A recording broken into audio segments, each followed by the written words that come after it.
Assalamualaikum warahmatullahi wabarakatuh. Perkenalkan, nama saya Kahalkatia Salsabila dari semester 2B Fakultas Hukum Universitas Surya Kencana.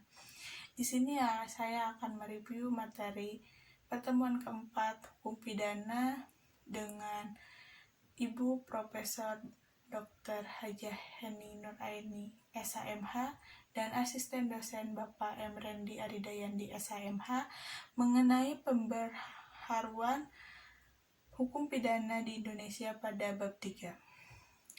Ada alasan di dalam pembaharuan KUHP. Yang pertama, politis. Negara Indonesia adalah negara yang merdeka. Oleh karena itu, sudah sewajarnya kalau memiliki KUHP yang sifatnya nasional yang merupakan hasil ciptaan bangsa Indonesia sendiri. Dengan menggunakan KUHP warisan kolonial Belanda, dapat diartikan bahwa secara politis Indonesia masih dijajah oleh Belanda. Yang kedua, secara sosiologis. Dalam KUHP, warisan kolonial Belanda masih ditemukan nilai-nilai budaya dan agama di Indonesia yang tidak diatur dalam KUHP, bahkan tidak mendapatkan pengaturan. Oleh karena itu, dengan adanya KUHP buatan bangsa Indonesia sendiri, diharapkan dapat membuat aturan-aturan yang mencerminkan nilai-nilai budaya dan agama yang dianut oleh Indonesia. Misalnya hukuman mati dalam KUHP Belanda sudah ada sejak tahun 1896, dicabut dan tidak berlaku lagi, tetapi dalam WVSNI masih berlaku. Yang ketiga, praktis. Terjemahan WVSNI dari Belanda ke Indonesia menghasilkan beberapa keterjemahan yang beraneka ragam yang dikhawatirkan akan terjadi terjemahan yang menyimpang.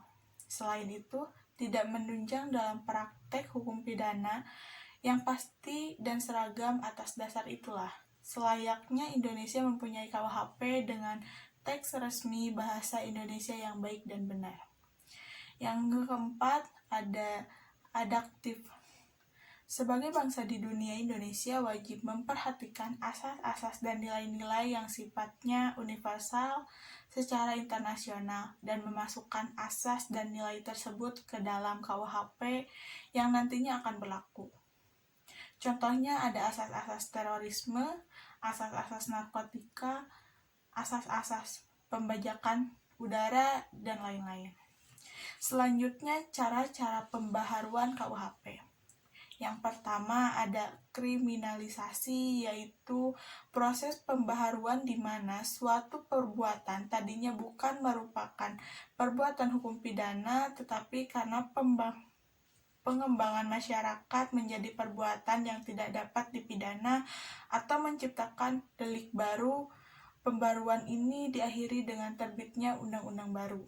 Yang kedua, dekriminalisasi, yaitu proses pembaharuan yang tadinya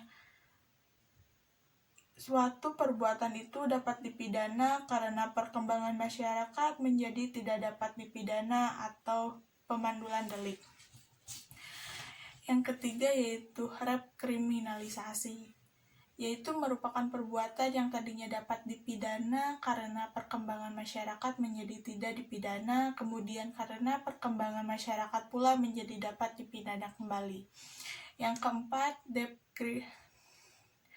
depernalisasi, yaitu proses yang tadinya pembuatan itu dapat diancam pidana, kemudian ancaman pidananya hilang dan masih dikemungkinkan untuk diganti dengan sanksi lainnya, misalnya sanksi kurungan diganti dengan sanksi administrasi.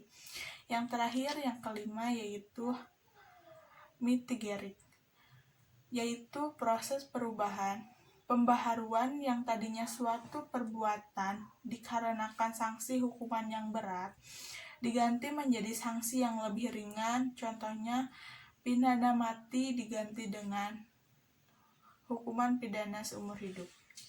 Sekian dari saya, mohon maaf bila banyak kesalahan kata. Wabillahi taufiq wal hidayah. Wassalamualaikum warahmatullahi wabarakatuh.